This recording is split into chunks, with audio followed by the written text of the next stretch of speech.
Baik, hari ini kita akan melanjutkan lagi tentang materi yaitu Laravel. Pada kesempatan kali ini kita masuk ke latihan 3A ya. Di latihan 3A ini fokusnya adalah bagaimana kita bisa membuat sebuah file bat ya. File bat ini nanti file yang mirip dengan file exe yang nanti bisa kita double klik atau kita panggil dengan cara mengetik nama filenya kemudian enter, maka isi script yang ada di dalam file tersebut akan bisa di running atau dijalankan. Terus kenapa kita harus membuat file bat? Dari latihan-latihan sebelumnya ya, pertemuan-pertemuan sebelumnya, pada saat kita ingin menjalankan project Laravel kita, maka pastinya kita akan membuka terminal ya. Setelah kita buka terminal, kemudian kita akan mengetikkan perintah php artisan serve enter ya. Maka secara otomatis project Laravel ini akan menjalankan web server mandiri ya, nanti miliknya Laravel sendiri yang menggunakan port 8000 biasanya seperti ini. Nah, ini tinggal kita copy bisa atau kita tekan Ctrl dan klik di sini. Ctrl klik otomatis dia akan masuk ke browser default dari sistem komputer kita. Misalkan tidak, ya ini bisa kita copy. Ya, ini bisa kita copy atau ketikkan langsung, misalkan di sini bisa ya http localhost ini kemudian 8000. Portnya adalah port 8000. Nah, angka 127.0.0.1 itu sama dengan kita mengetikkan kata localhost. Jadi nanti di sini bisa langsung di enter ya saat project Laravel kita ini sudah running menggunakan port 8000 yang tadi sudah dijalankan menggunakan perintah namanya adalah php artisan serve di sini. Namun di sisi lain, project Laravel kita ini menggunakan juga modul-modul atau plugin ataupun file-file tambahan untuk tampilan itu miliknya Bootstrap. Di pertemuan terakhir ya, pertemuan 2C, itu kita sudah belajar bagaimana menginstal Bootstrap ya ke dalam project Laravel kita, yaitu dengan beberapa perintah. Composer require Laravel UI dan seterusnya sampai selesai. Itu intinya adalah kita ingin menambahkan plugin ya miliknya Bootstrap ke dalam project kita. Ya, yang nantinya plugin ini akan bisa kita manfaatkan untuk pembuatan tampilan-tampilan ya, tampilan-tampilan lebih baik seperti itu.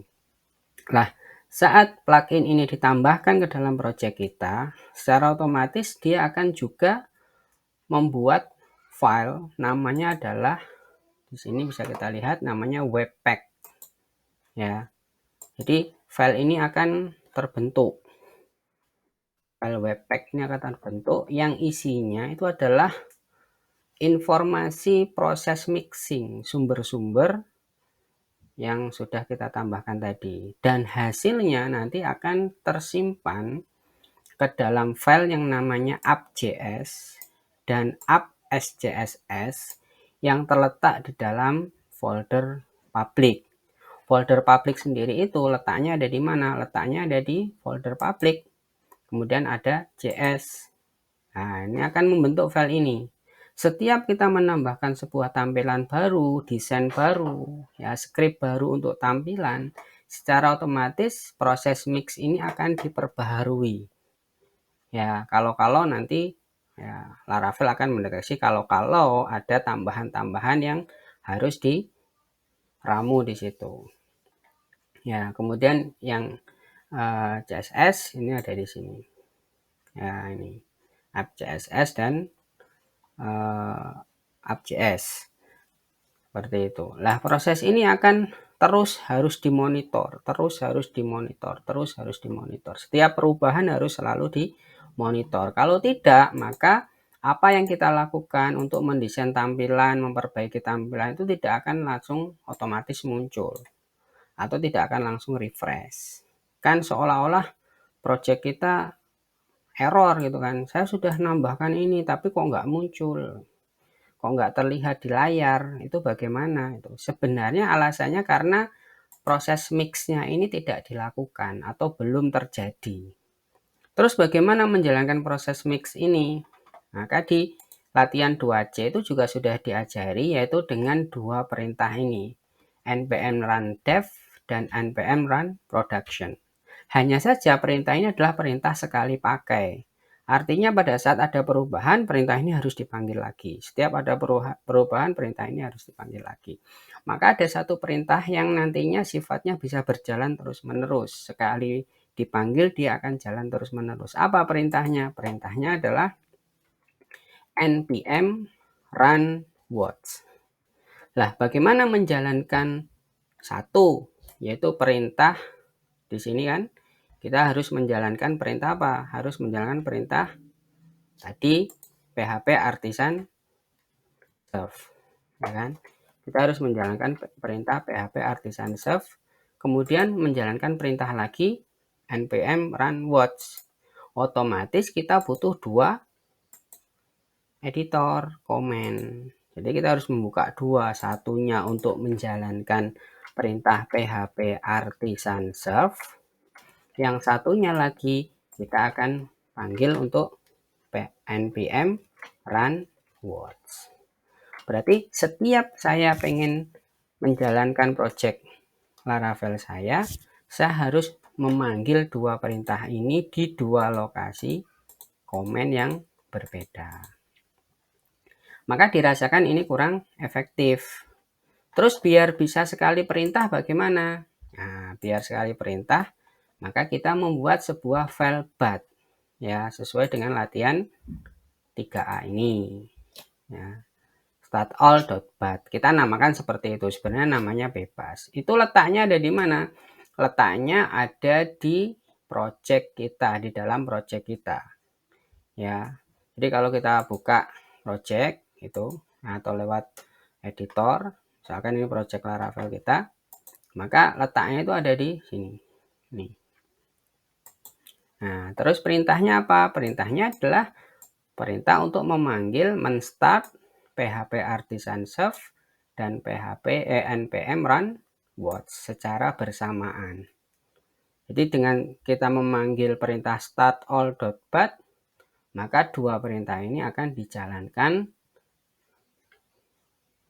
bersamaan. Dan itu akan lebih memudahkan atau menghemat waktu. Jadi itu alasan kenapa kita harus membuat file namanya startall.bat.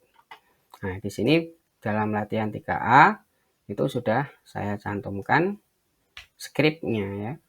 Skripnya. Jadi nanti tinggal kita running. Bagaimana jalankannya? Ya, tinggal kita panggil. Ini kita hanya butuh satu. Kemudian kita jalankan perintah start all. Kemudian di enter. Secara otomatis dia akan satu menjalankan perintah PHP artisan serve. Setelah PHP artisan serve selesai dijalankan, sukses dijalankan, maka secara otomatis dia akan menjalankan perintah npm run watch untuk memonitor perubahan-perubahan script yang hubungannya dengan tampilan, di mana tampilan itu menggunakan basic plugin Bootstrap. Ya, seperti ini. Dan proses mix ini sekali lagi harus sukses. Sukses itu berarti 100%. Kalau sekiranya nanti proses mix ini berhenti, misalkan di posisi 60% atau 70% atau bahkan 99%, itu dia berhenti, maka jaminannya desain web kita dalam project Laravel itu ada masalah. Ya, nanti kalau kita publish ke sebuah web hosting misalkan seperti itu, pasti nanti akan ada persoalan. Nah, itu inti dari pertemuan 3A. Jadi kalau pertemuan 3 ini selesai dikerjakan, sukses atau lancar, maka hasilnya akan sama seperti ini. Ya. Lah, di sini 99%, Pak. Kenapa? Kok nggak 100%? Katanya tadi 100%. Nah, yang 100% itu nanti harus sambil berjalannya aplikasi. Jadi kalau kita refresh di sini, misalkan aplikasi itu refresh, nanti kan di sini dia akan melakukan proses updating. Ya, updating resource-resource yang dibutuhkan. Maka itu akan membentuk 100%. Ya,